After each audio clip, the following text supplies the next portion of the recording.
Hello there friends, welcome back to another episode of Generation Tech. My name is Alan. I've always believed that it's the struggles a species goes through that defines its true nature. I look at humanity, for instance, and our generations of struggle for dominance on this crazy disc world we live on, and I'm brought to tears by our greatness. From early man's clashes and defeat of the dinosaurs,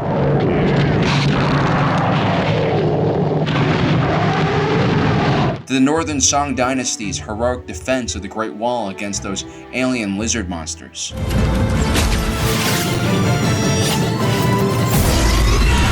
Then there's America's lesser-known struggles against the vampire legions of the Confederacy.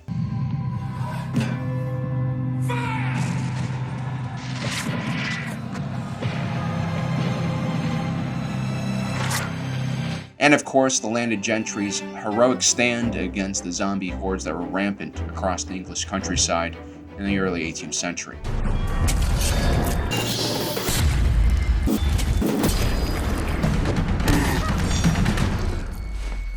Her face is rendered uncommonly intelligent by the beautiful expression of her dark eyes. Growing up, I always loved social studies for this reason, because it taught us about the sacrifice and hardships that the generations before us made to make sure that we can continue to thrive as a species, so that we can grow and learn and rise up to the generational challenges that we face today, like the great threat beneath the waves, the dolphin menace, who benefits more from rising sea levels than any other species on this planet. Humanity is strong because we refuse to die.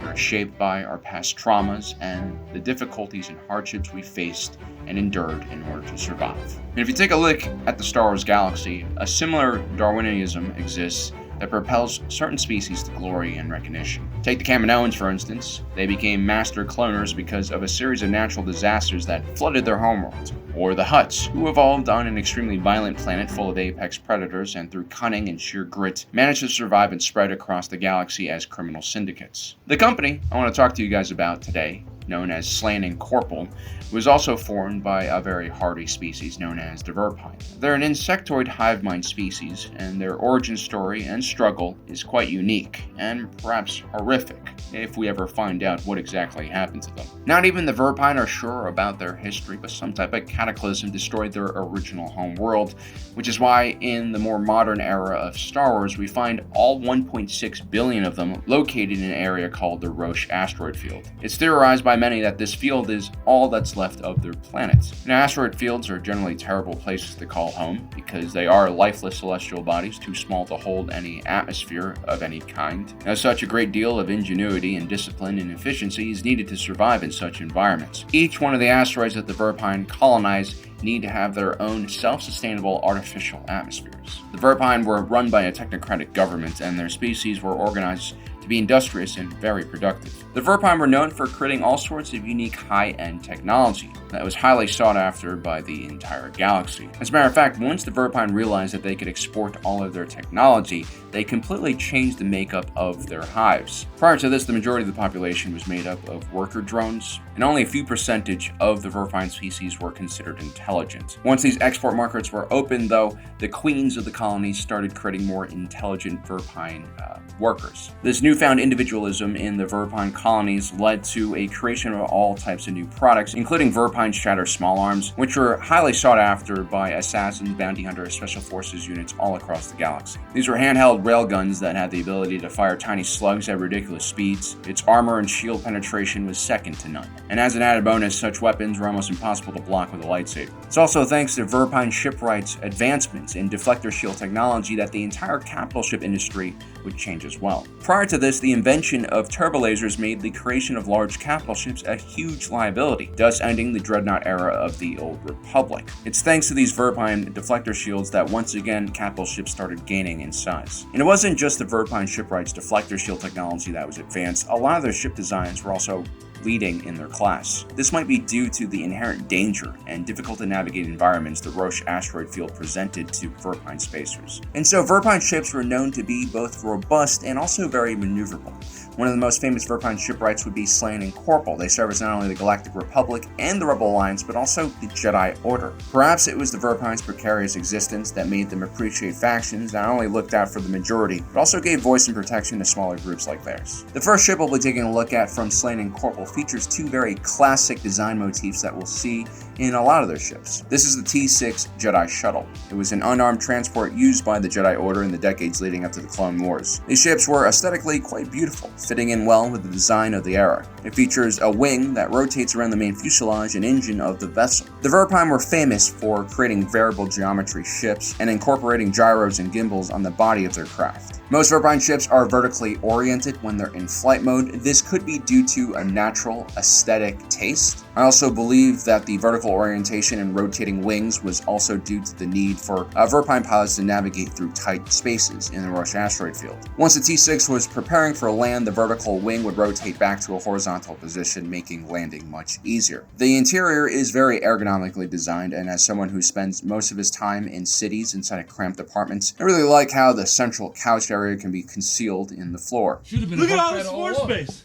So We do aerobics in here. so many activities! This is clearly a design choice made by a species that's used to living in very confined spaces inside of an asteroid. Slayn Korpil also designed the much more traditional looking H2 executive shuttle, which was used by Supreme Chancellor Palpatine to escape from the Zillo Beast. Unfortunately, it wasn't fast enough to escape its grasp. SNK also has one speeder in their lineup, the Praxis Mark I turbo speeder, also built for the Jedi. Aesthetically, it shares some of the same lines as the T6 shuttle. This was a preferred company vehicle that Anakin liked using while flying around Coruscant. And if Anakin likes it, well, that's a good thing, because it was just rumored, that he liked to partake in illegal speeder races in the Coruscant underground. As a matter of fact, that's what he and Padme used to do on date nights when they're trying to escape the Republic press and the Jedi's prying eyes. The Praxis Mark I's top speed is a mild 160 kilometers per hour. I imagine it's probably limited on Coruscant because you don't want people going faster than that in the space lanes. This thing basically had the same top speed as the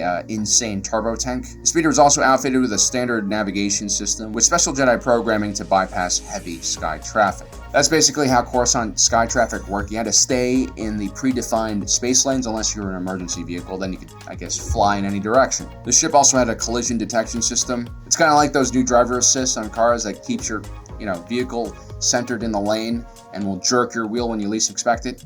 Absolutely terrifying, I hate it. One unique feature with this speeder is the twin repulsor generators on board, which gives this ship the ability to run upside down. Because, Jedi. Now, enough with the civilian stuff. Let's move on to SNK's more potent, militarized ships. First, we have the V19 Torrent starfighter. This was actually still in its prototype phase when the Republic essentially requested every working model of this fighter when the first Battle of Geonosis happened out of nowhere. And so, aside from a handful of Delta 7 Ether-class light interceptors piloted by the Jedi, the Republic had nothing else for fighter support for their fleet of 12 Acclimator-class assault ships. And so, it was a V19 test squadron that was cobbled together at the last moment that would exceed all expectations and help the clone army make it past the orbital defenses on Geonosis and to the planet's surface. That or Count Dooku purposely made sure that none of those acclimators were shot down, because you needed a war to happen for Palpatine to take over.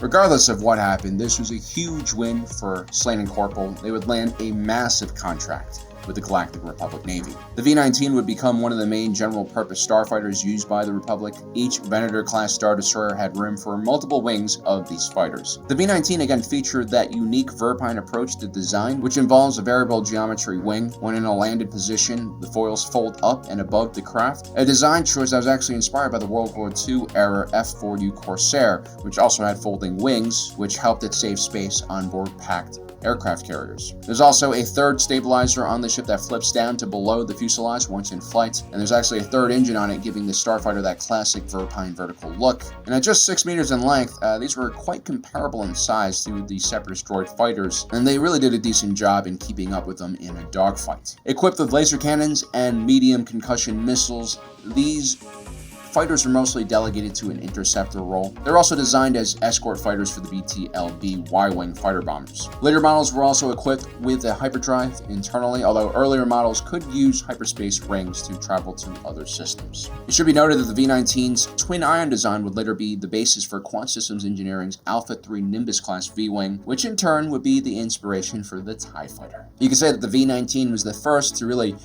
prove to the galaxy that the twin ion engine setup is ideal for short-range interceptors. Despite SNK's excellent V19 platform, the Republic under Chancellor Palpatine would drift away from the corporation. My theory is they were a relatively small company, also a company of aliens, and they just didn't have the same political clout and presence in the Senate as larger corporations did, especially compared to Quant Systems Engineering, whose parent company, Quant Drive Yards, along with their subsidiary Rothana Heavy Engineering, produced a huge percentage of all capital ships, fighters, and vehicles, and other war material the Republic used during the Clone Wars. Palpatine, after all, was all about consolidation of the military-industrial complex. The Verpine were actually quite a pacifist species. It was kind of rare for them to build ships with weapons on them. This was just a need they had to fill in during the Republic's Clone Wars.